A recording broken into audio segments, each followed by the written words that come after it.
que la propia tecnología, muchas disciplinas que ahora hablaremos que tienen que ver con el desarrollo de videojuegos se usan en un montón de sectores, en infoarquitectura, en publicidad, en diseño industrial, infinidad de sectores, y el videojuego pues es riquísimo, ¿no? Realmente hay videojuegos de prácticamente todo y debemos seguir trabajando en eso para poco a poco convencer a la sociedad de que es interesante jugar, de que se puede aprender jugando. El videojuego en un sentido amplio, en un sentido diverso, se ha extendido muchísimo. Ya permea la sociedad, es algo bastante normal, no se considera una cosa tan extraña, tan exótica como podía ser en los años 80. ¿No? O sea, hay muchos roles técnicos, pero también hay roles más de gestión, de trato con personas, que son muy importantes. La música es posiblemente de los mayores lenguajes universales que existen, de los más potentes, ¿no? Y un lenguaje profundamente emocional. Ya se está usando la inteligencia artificial, efectivamente, yo lo veo como una herramienta que va a facilitar algunos procesos, pero no van a tener ese punto de calidad que pedimos a la creación humana. Hola, soy Federico Peinado, profesor de diseño de videojuegos en la Universidad Complutense de Madrid, y me uno a Educa tu Futuro para hablar sobre las oportunidades del sector del entretenimiento digital.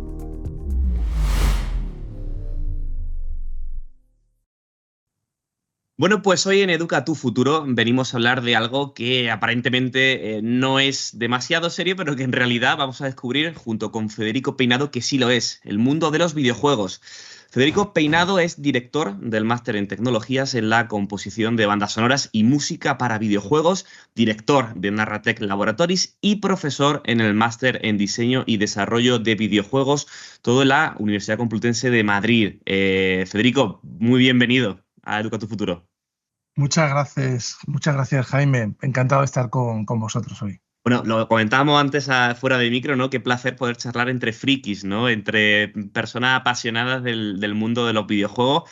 Que Federico, creo que tenemos que empezar a romper estigmas, ¿no? Y prejuicios que todavía parece que siguen existiendo, ¿no? Porque por dar un par de datos al inicio de esta charla, y luego prometo que no daré muchos más, cuando hablamos de la industria del videojuego, hablamos de que algunas proyecciones indican que para 2023 los ingresos globales podrían haber alcanzado cerca de 400.000 millones de dólares en facturación. 400.000 millones de dólares. Esto en contraste con la industria, por ejemplo, del cine, hablamos de 99.000 millones, es decir, 4 veces menos. Y la industria de la música, 25.000 millones. Por lo cual, Federico, hablamos de la principal industria del entretenimiento del mundo. Efectivamente, es pues la industria del entretenimiento más grande que tenemos, y ya no solo como industria del videojuego, ¿no? Como tal, sino que la propia tecnología, muchas disciplinas que ahora hablaremos que tienen que ver con el desarrollo de videojuegos se usan en un montón de sectores, en infoarquitectura, en publicidad, en diseño industrial, infinidad de sectores, y está como pues, creciendo, ¿no? Todo lo que tiene que ver con el desarrollo, con las tecnologías de videojuegos se aplica en muchas áreas también. Tú como docente, Federico, tienes todavía que combatir estos mitos cuando a lo mejor el familiar de algún alumno quiere acceder a un máster o no sé, hay como que seguir peleando en sociedad esto de que los videojuegos son algo muy serio y que aporta tanto valor cultural como por ejemplo la literatura.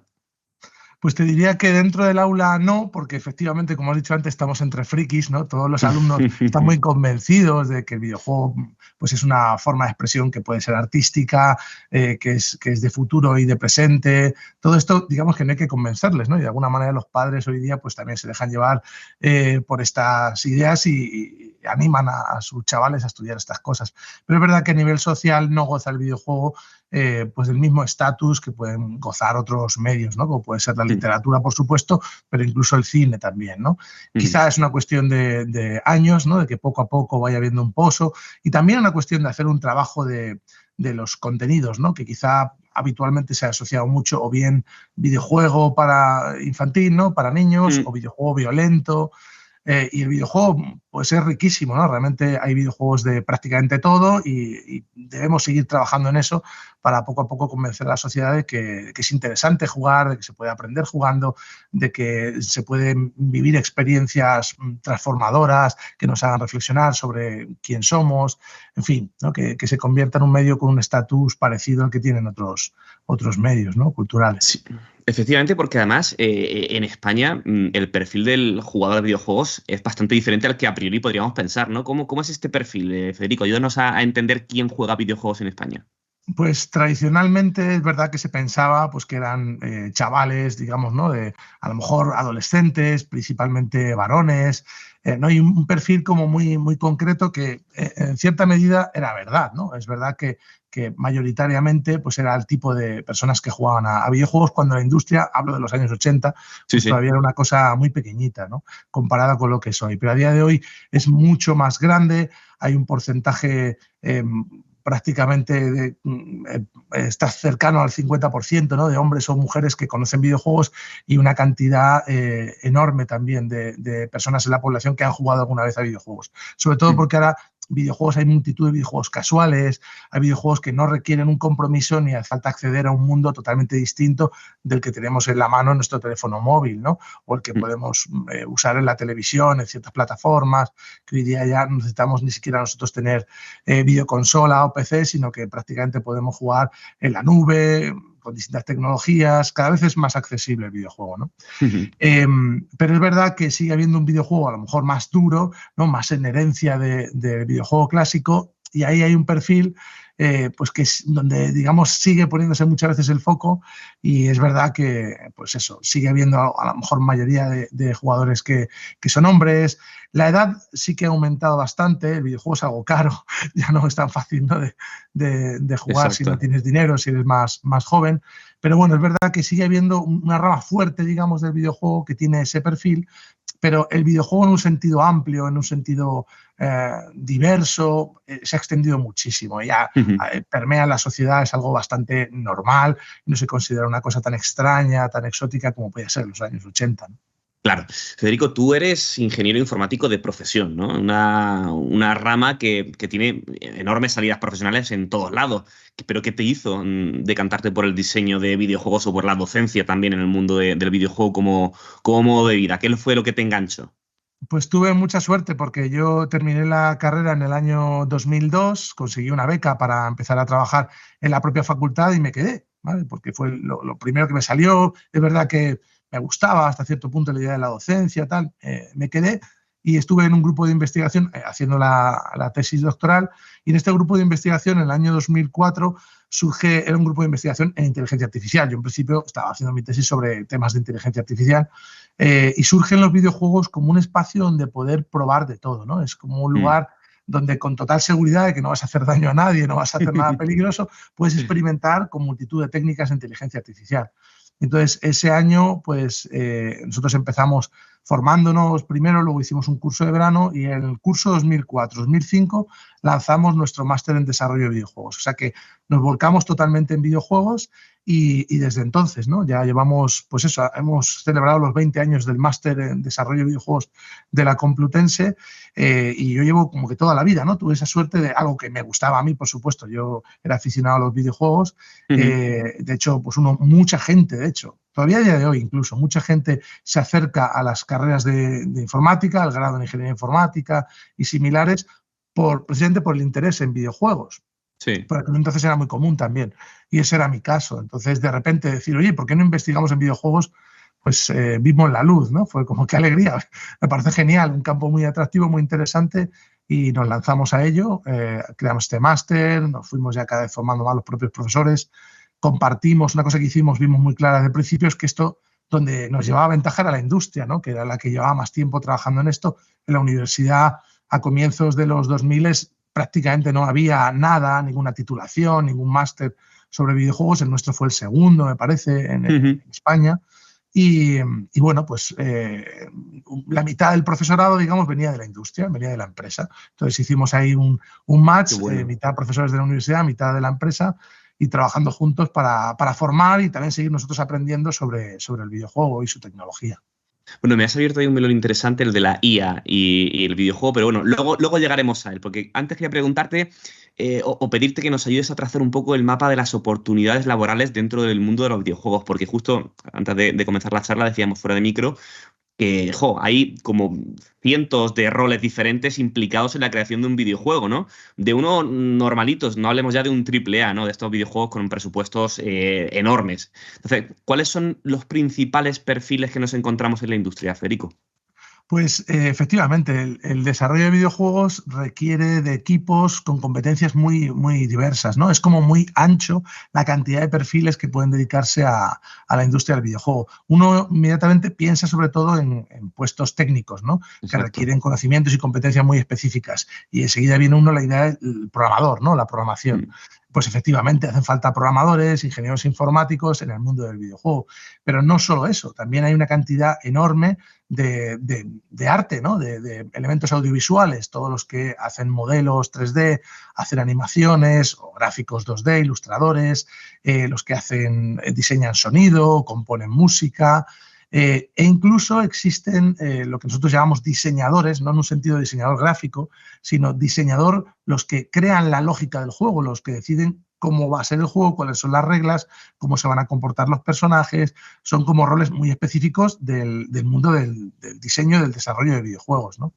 Qué bueno. Pero además es que hay más perfiles, porque al igual que otras industrias, pues hace falta gente que sea capaz de liderar equipos, de gestionar todos aquellos procesos. El mundo del videojuego es complejo a nivel legal también, la propiedad intelectual. O sea que no solo están los perfiles técnicos, que son muchos y variados también, porque hay muchas especializaciones, ¿no? Los que se encargan de hacer cinemáticas, los que se encargan de hacer captura de movimiento real para meterlo en el juego. O sea, hay muchos roles técnicos, pero también hay roles más de gestión, de trato con personas, que son muy importantes. La cuestión del marketing, hoy día el videojuego sin marketing no puede sobrevivir, porque hay muchísimos videojuegos y es muy complicado destacar y que se conozca tu producto y conseguir llegar a vender o a monetizar lo que haces, ¿no? Entonces ahí también hay un montón de especialistas trabajando hoy día con las aproximaciones de análisis de datos, con lo cual todo el tema de análisis de datos, incluso la inteligencia artificial que mencionabas, pues también hay roles específicos que aplican inteligencia artificial para, ya no solo para dentro del videojuego tener personajes con inteligencia artificial, sino poder estudiar masivamente datos de tus jugadores y tomar decisiones de negocio en base a esa información gracias a la inteligencia artificial. Entonces, es realmente amplísimo, ¿no? Se puede entrar en este sector por muchas vías. Otra, por añadir, una que es muy típica, donde mucha gente entra, es el propio control de calidad. Jugando videojuegos también se puede entrar en la industria del videojuego, ¿no? ¿Dónde se apunta uno a eso? ¿Dónde se apunta uno a ¿Dónde eso, se por apunta favor? uno? Pues es un trabajo, se suele decir siempre, ¿no? Que es un trabajo más ingrato de lo que puede parecer, porque es un trabajo, porque efectivamente hay que tomárselo en serio y al final es duro estar ahí poniendo a prueba un videojuego y encontrando los fallos que pueden estar escondidísimos y dedicándole tus 8 horas al día a jugar siempre el mismo escenario o el mismo juego, Claro. la misma mecánica. Claro, eso no es tan divertido como cuando lo consumes, ¿no? El videojuego. Oye, también se me ocurre, lo comentabas, ¿no? Una miriada de diferentes perfiles profesionales, no solo técnicos, sino también muy de humanidades, ¿no? Por ejemplo, la gente que escribe las historias de lo que ocurre en los videojuegos, ¿no? Tú ahí, de hecho, creo que tienes una sensibilidad especial porque en tu biografía mencionas que los videojuegos te permiten vivir historias profundas y transformadoras. A ver, ¿esto cómo es, no? Porque esto no va de matar marcianitos solamente y de pegar disparos, ¿o cómo funciona esto?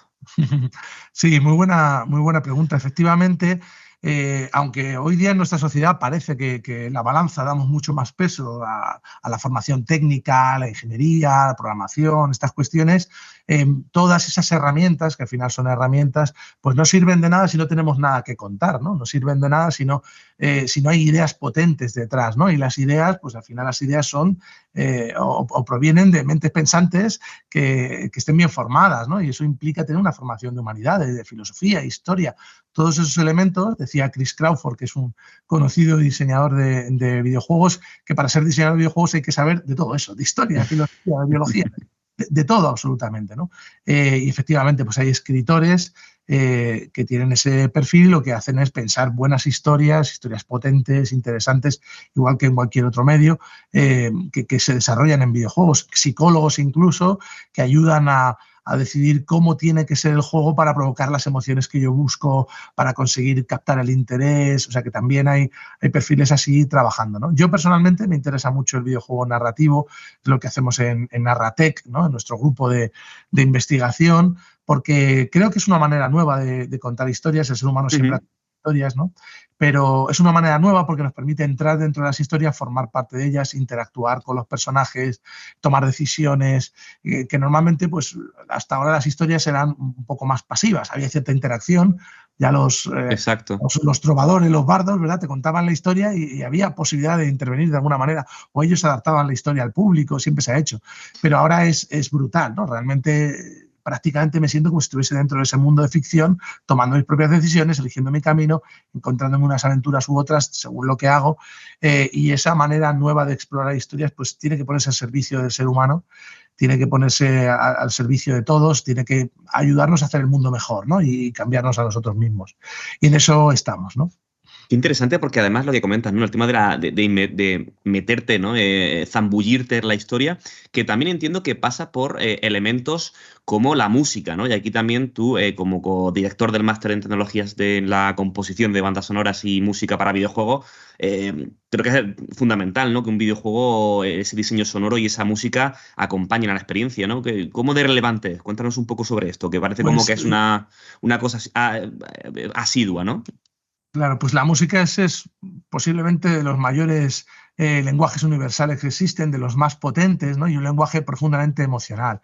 Entonces, acompaña, como acompaña, podemos pensar en el cine, ¿no? Las historias y permite pues que nos lleguen más, ¿no? Que nos afecten más, involucrarnos más en ellas emocionalmente. Hay una peculiaridad en el videojuego, como decía antes, es que el videojuego es interactivo. La historia no está escrita, no va a ser siempre igual, depende de tus decisiones, de tus acciones. Entonces, crear música que también se adapte de alguna manera a todo lo que ocurre en el juego y que trate de tener la misma calidad, que es muy difícil, ¿no? Mm. Que tiene la música, porque la música que se compone para cine, por ejemplo, está cosida a mano exactamente en el segundo donde tiene que sonar esto o justo anticipando algo que va a ocurrir unos pocos segundos después. Todo eso el compositor trabaja en una película que ya está hecha, pero aquí el que compone, el que diseña sonido para un videojuego, no sabe cómo va a ser la película, no sabe lo que va a ocurrir. Entonces tiene que programar, ¿no? Al fin y al cabo volvemos a acercarnos a la informática, a la Sí. programación, que no se puede escapar uno de eso cuando está en el mundo del videojuego, tiene que programar, ¿no? Para estar preparado, para que su música esté preparada para cualquier cosa que pueda ocurrir y suene como debe en cada momento. Entonces se abre un abanico interesantísimo, ¿no? Para todos aquellos que son músicos. Yo creo que entrar en el mundo de la música interactiva o la música adaptativa, pues es otra dimensión más que añadimos, Mm. ¿no? A la música. Oye, llevas como docente, decíamos 20 años, ¿no? Dentro de lo que es docencia aplicada al mundo del videojuego. Posiblemente haya pocas áreas de la industria de entretenimiento que hayan cambiado tanto como el videojuego, ¿no? O sea, 20 años de historia de videojuego dan para mucho. Pero más allá de lo técnico y de la mejora gráfica, ¿no? Y el refinado de cómo se juega un videojuego, ¿cómo ha cambiado trabajar dentro de la creación de videojuegos? Muy buena pregunta, la verdad. Bueno, yo creo que quizá poco a poco vamos aprendiendo. Es verdad que cuesta más de lo que parece, hacen falta años para ir creando tejido industrial, teniendo experiencia, pero claro, en nuestro país pues hemos ido creciendo bastante desde eso de los años 90, de los 2000. Es verdad que ya había alguna empresa grande, pero ahora hay más Mm. empresas grandes y experiencia o sea, gente con mucha más experiencia, ¿no? Que viene también de empresas del extranjero, demás. Se ha consolidado también el concepto, se entiende mejor el rol que tienen las empresas grandes, las empresas medianas y los estudios pequeños, ¿no? Hay muchísimo desarrollador independiente pequeño, ¿no? Estudiantes que hacen infinidad de proyectos, pequeños desarrolladores que trabajan solos, son equipos muy, muy pequeños. Y ahí es un terreno de experimentación, ahí es como una cantera, ¿no? Donde Ujú. surgen muchas ideas muy buenas que poco a poco se van llevando al videojuego mediano y en última instancia al videojuego grande. Entonces es como una pirámide en la que entendemos que se va afectando, se va reconduciendo la industria desde abajo también, ¿no? Poco a poco. Claro. Eh, Porque pero hoy sí, es más yo creo que fácil. vamos profesionalizándonos y vamos entendiendo un poco mejor cómo son los procesos, las herramientas. Hay más madurez en ese sentido, ¿no? Y la gente es más consciente también, ¿no? Mm. Fíjate, yo recuerdo cuando comenzábamos, año 2004, que prácticamente no había libros, ni había portales, ni había sitios donde acudir. Los había en inglés, ¿no? Pero en español había muy poca información y en inglés pues eran las fuentes que todos conocíamos, ¿no? Que si el foro, la revista Gama Sutra, una serie de, bueno, sí, de lugares donde podías encontrar algo de información. Y ahora, pues es casi al revés. Hay mucha información, hay muchos youtubers, por ejemplo, que hacen contenido y el contenido va sobre desarrollo de videojuegos, informan a sus espectadores, a sus seguidores sobre técnicas. Muchísima gente conoce las herramientas, motores que son muy populares como Unity, Unreal Engine. Entonces, hay mucha más madurez y la gente viene sabiendo más a lo que viene, ¿no? ¿Y cómo de fácil o difícil es hoy, como de forma individual, ¿no? Lanzarse a crear un videojuego en solitario? Y hay ejemplos brutales como Stardew Valley, desarrollado por un único chico y ha sido un juego de ventas millonarias, ¿no? ¿Era más fácil antes, en los años de los 16 bits o los 32 bits, o ahora? También es muy buena pregunta. Yo diría, ahí respondería un sí pero no, ¿no? Respondería que técnicamente está claro que es más fácil ahora hacer videojuegos, ¿no? Tenemos unas herramientas buenísimas en las que efectivamente una persona sola puede llegar a hacer algo, además de una calidad pues que era inimaginable hace unas décadas, ¿no? No se podían hacer videojuegos ni siquiera los equipos más grandes y más potentes, ¿no? Entonces, tenemos la tecnología ahí a un palmo de distancia, a un clic, lo tenemos todo y es mucho más fácil tecnológicamente. Pero al mismo tiempo, como esto es una carrera, es una competición, pues tu juego va a competir en igualdad de condiciones, o no en igualdad de condiciones, en el mismo mercado, con gente, videojuegos de equipos mucho más grandes, ¿no? Y hay mucha más gente, precisamente por la facilidad que tiene esto, mucha más gente haciendo videojuegos. Entonces, claro, una cosa es que tú puedas hacer un videojuego, que efectivamente lo puedes hacer y es más fácil, y otra es que ese videojuego se pueda convertir en un éxito, pueda ser conocido mundialmente. Eso yo diría que incluso se ha vuelto hasta más difícil porque, pues eso, en los 80 eran pocos los equipos que se atrevían a acercarse a aquello y bueno, casi que en un garaje unos chavales se juntaban, hacían algo y eso podía tener una cierta repercusión incluso en otros países. Cuando a día de hoy hay muchísimos chavales haciendo eso y les cuesta enormemente salir de su entorno, ¿no? De ser conocidos más allá de su universidad, de su grupo de amigos. Porque ahí interviene pues, todo esto que decimos del marketing y demás. Sigue siendo posible, pero la competencia es feroz y entonces hay que conocer mucho, hay que profundizar mucho en esos conocimientos técnicos y también de marketing, de negocio. Hay estructuras, hay incubadoras que te permiten potenciar tu negocio, tu proyecto para convertirlo en algo más grande. De todo, ¿no? El crowdfunding, la posibilidad de que te den dinero tus propios seguidores para conseguir hacer tu producto. O sea, hay herramientas, pero precisamente se han tenido que crear porque es tremendamente difícil tú solo, sin ninguna ayuda, pretender comerte el mundo, ¿no? Con los juegos que hagas. Claro, me estoy intentando un poco pensar de cara a los próximos años qué tipo de carreras profesionales o perfiles va a demandar la industria, ¿no? Comentaba antes el tema de inteligencia artificial aplicada al mundo del videojuego. ¿Qué más profesiones crees tú que van a empezar a despuntar o estamos viendo ya que se piden y son necesarias dentro de la industria del videojuego?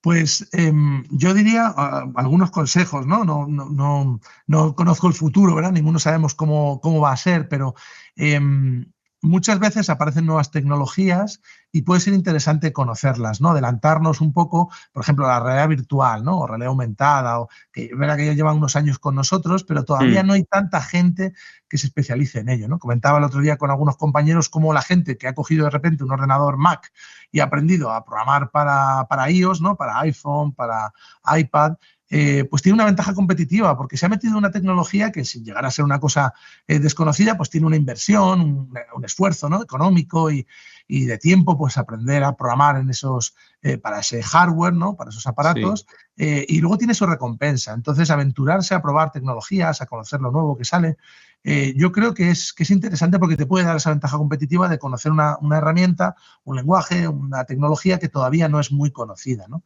Y luego otra cosa que también te puede potenciar mucho y que hay puestos de trabajo muy interesantes son esos puestos híbridos en los que hay que tener conocimientos de más de un área. Porque normalmente nos centramos, si yo voy a ser programador de videojuegos y aprendo lo que todos los programadores de videojuegos aprenden, con las herramientas que todos aprenden y demás, ¿no? Tiene valor, o sea, por supuesto tiene valor, tendrás que ser bueno en ello, tendrás que ir más allá de lo que hacen el resto de gente de ese perfil. O si eres un artista, voy a centrarme en dibujar, o voy a componer música, fenomenal, ¿no?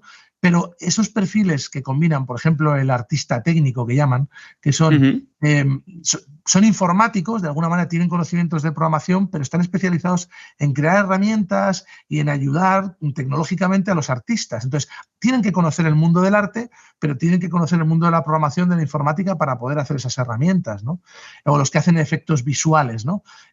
Hoy día todos esos efectos que vemos en los videojuegos de partículas, brillos, luces tan alucinantes, ¿no? Todo eso alguien lo tiene que diseñar, alguien lo tiene que hacer. Y es una mezcla de nuevo entre unas competencias tecnológicas, saber programar aquello, construir una pila de efectos que se acumulan, que, o sea, tiene una parte tecnológica, una cierta complejidad, o hacer shaders, materiales para los juegos.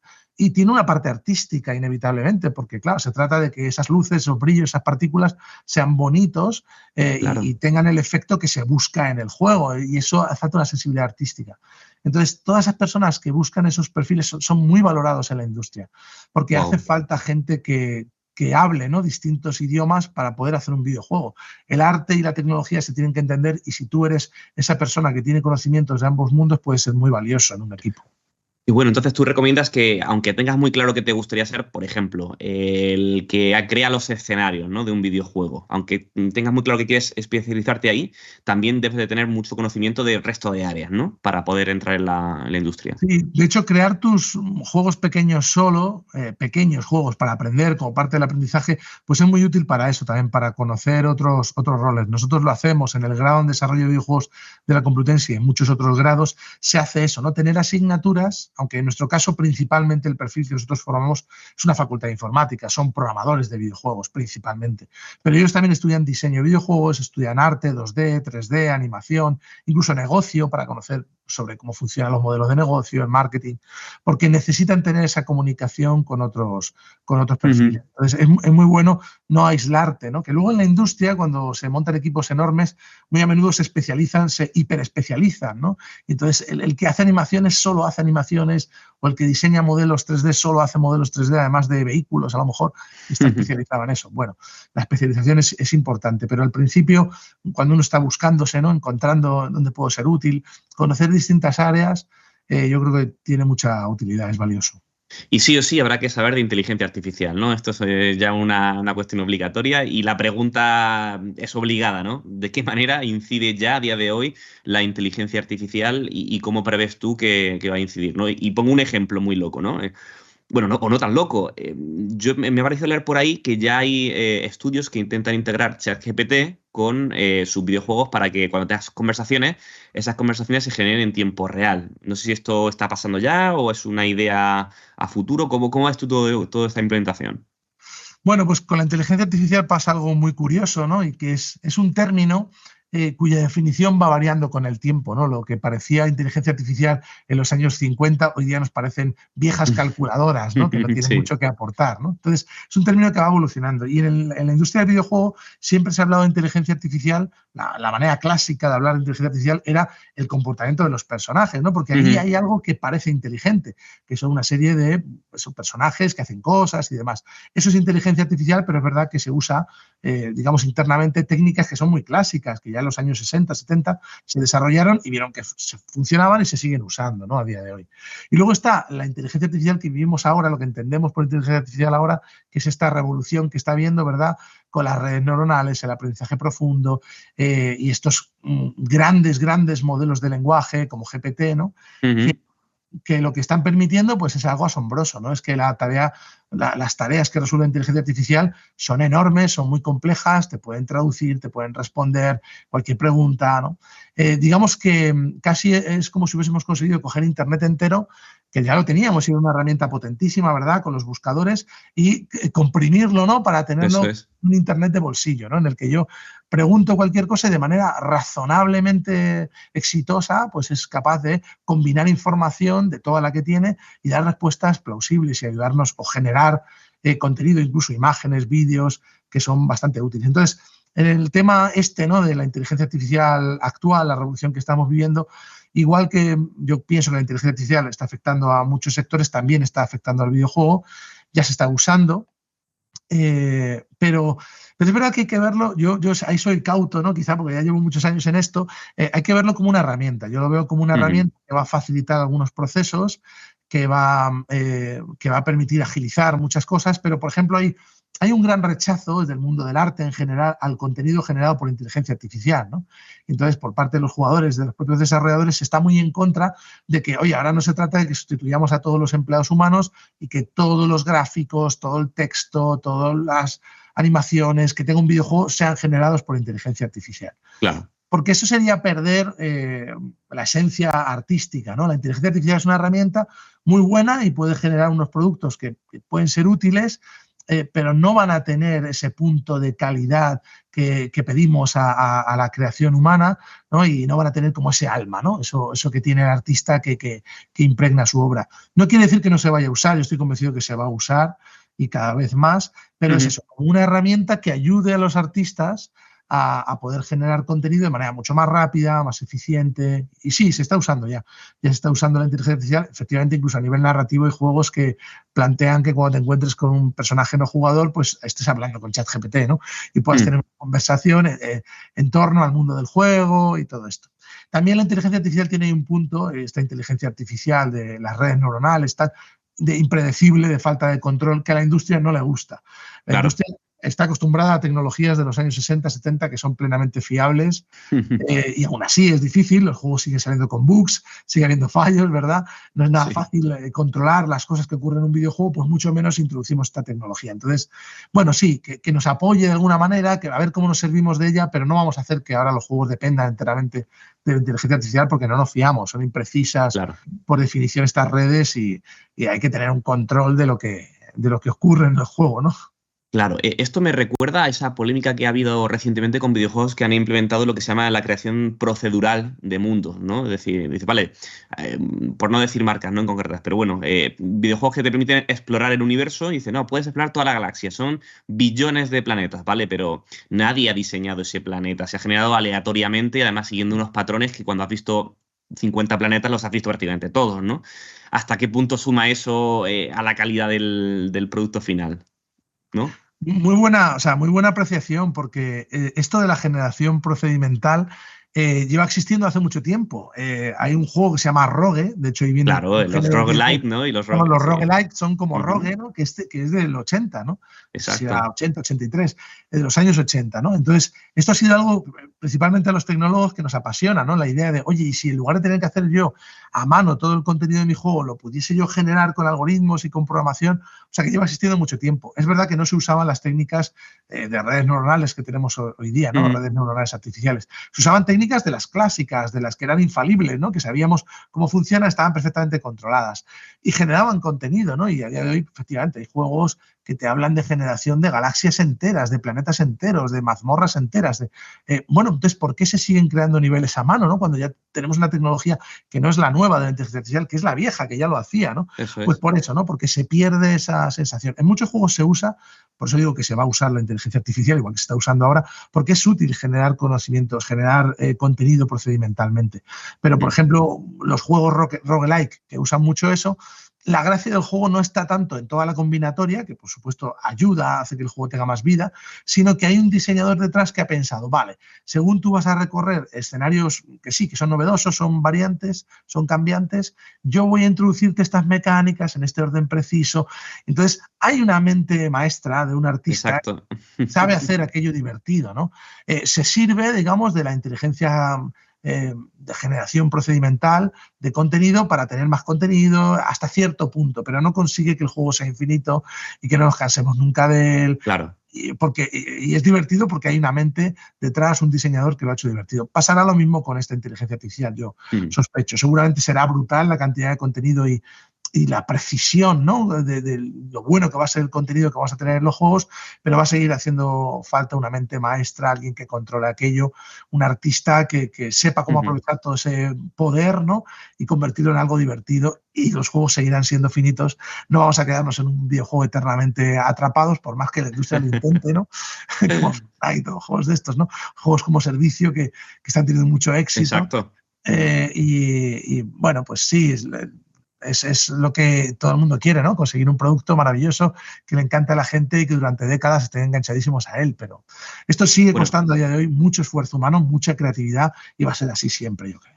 Claro, o sea que al final la industria va a generar muchísimo trabajo y precisamente un poco por ahí quería yo ir porque precisamente igual genera demasiado trabajo en el sentido de que hay un concepto en la industria que es el crunch, ¿no? El famoso crunch, que para quienes nos estén viendo o escuchando y no lo sepan, es como un periodo de tiempo relativamente acotado, 1, 2, 3 meses o no sé cuánto se puede alargar eso, en el que los implicados en el desarrollo de un videojuego prácticamente viven para trabajar, para lanzar ese producto lo antes posible. ¿Lo he explicado bien, Federico? Sí, sí, sí. Efectivamente, este es un problema que tiene la industria del videojuego. Yo diría que todas las industrias creativas, ¿no?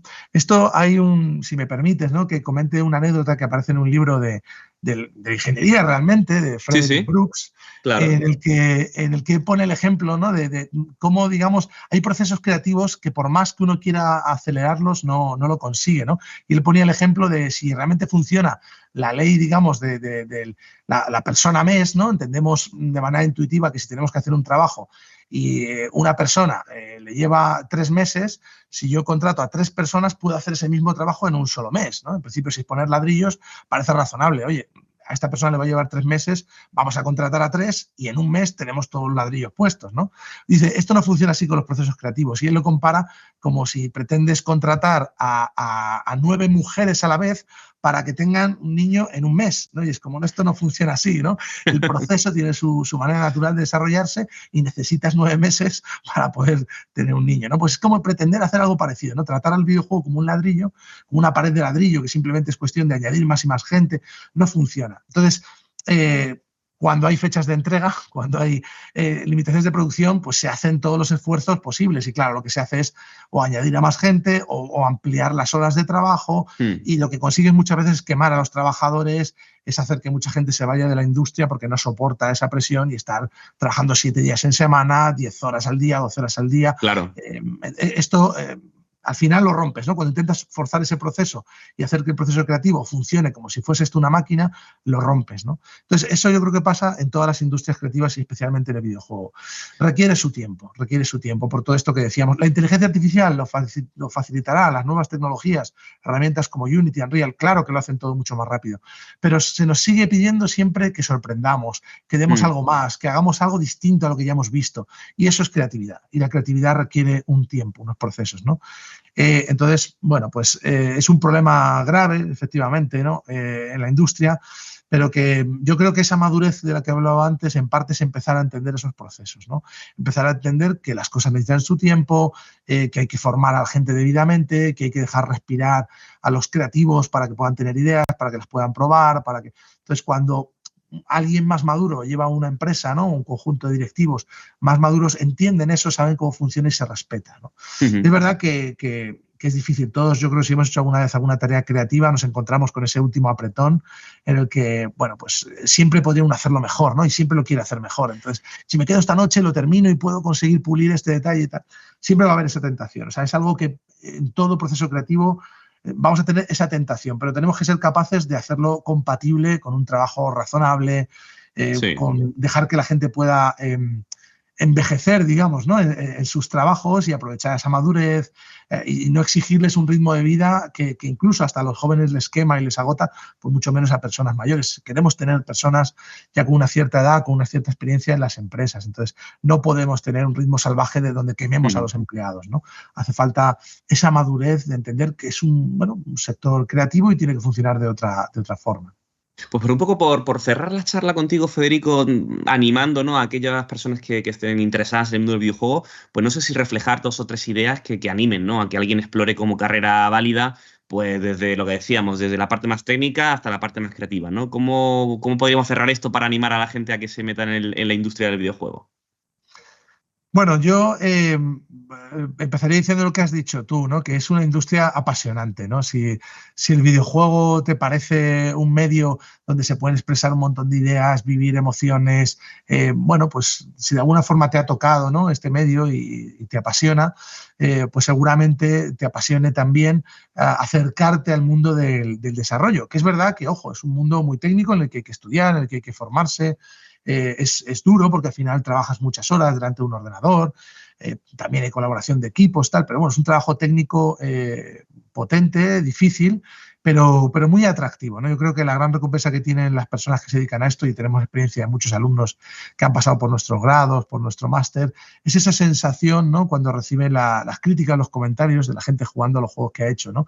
Oye, me ha encantado esto, qué experiencia, recordaré siempre este momento, me ayudó mucho porque yo estaba un poco triste, deprimido, y de repente con este juego, bueno, pues volví a animarme a tener curiosidad por ciertos temas en la vida, tal. Todo esto les llena de satisfacción, ¿no? Y yo creo que es muy bonito pensar que estamos en esa encrucijada de la tecnología, del arte, que es un mundo que no para de moverse, como dices. Entonces, tiene un atractivo de que siempre uno está aprendiendo cosas nuevas, siempre hay algo diferente que hacer, tu trabajo nunca va a ser igual, ¿no? Y yo creo que todo esto, pues, de verdad, animaría a los que nos estén escuchando a acercarse de todos los perfiles que hay al perfil que vea más próximo del mundo del desarrollo de videojuegos, ¿no? Porque es un mundo, pues eso, apasionante, ¿no? Para mí, desde luego, es apasionante y además con mucho futuro, ¿no? Donde cada vez hay más empleo y un empleo más maduro y unas empresas más conscientes de lo que hacen, que saben tratar mejor a los trabajadores, ¿no? Poco a poco vamos acercándonos hacia esa madurez. Pues me encanta esa reflexión, esa última idea de este mundo apasionante que además tiene muchísimo futuro. Federico Peinado, muchísimas gracias por participar en Educa tu Futuro y nada, nos vemos online, ¿no? Jugando algún videojuego posiblemente. Claro que sí. Muchísimas gracias a vosotros.